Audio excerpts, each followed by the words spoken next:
मस्त मोकळी सुटसुटीत आणि टेस्टी चवदार अशी अंडा भुर्जी।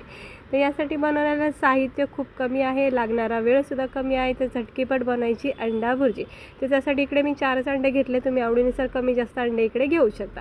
तर 4 अंडे घेतलेले आहेत। त्यानंतर इकडे 3 मोठे कांदे बारीक चिरून घेतलेले आहेत। तर सर्वप्रथम कढईमध्ये तेल तापत ठेवायचं, त्यामध्ये कढीपत्त्याची पानं आणि 3 बारीक चिरून घेतलेले इथे मी कांदे टाकलेले आहेत। थोड्याशा हिरव्या मिरच्या टाकलेल्या आहेत।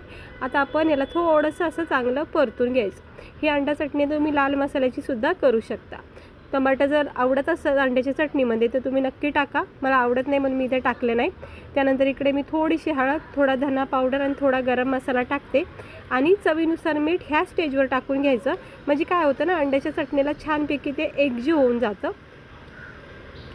आता बघा, हळद, धना पावडर, गरम मसाला हे सगळं टाकून कांदा मिरची सोबत परतून घेतले। चवीनुसार मीठ सुद्धा आता टाकून घेतले, ते सुद्धा एकजीव करायचं।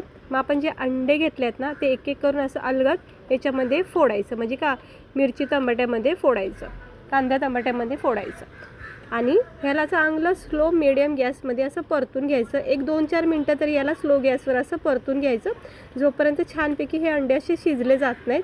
आणि पाहू शकता इतकी छान मस्त टेस्टी आपली ही मोकळी सुटसुटीत अंडा भुर्जी तयार झालेली आहे। वरून कोथिंबीर टाकायची, झाकण ठेवायची आणि 1-2 वाफा द्यायच्या, म्हणजे चांगली अजून पण फुलली जाते अंडा चटणी।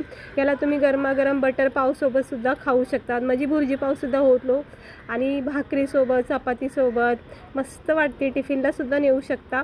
तर कशी वाटली तुम्हाला आपली ही मोकळी सुटसुटीत अंडा भुर्जी? आवडली असेल तर एकदा नक्की अशा पद्धतीने सोप्या पद्धतीने झटकीपट करून बघा। चॅनलवर अशीच रेसिपी बघण्यासाठी सबस्क्राईबर करा आणि पाहू शकता तुम्ही किती मस्त झाली का नाही आपली ही अंडा भुर्जी, एकदम झटकीपट, कमी वेळामध्ये, कमी साहित्यामध्ये।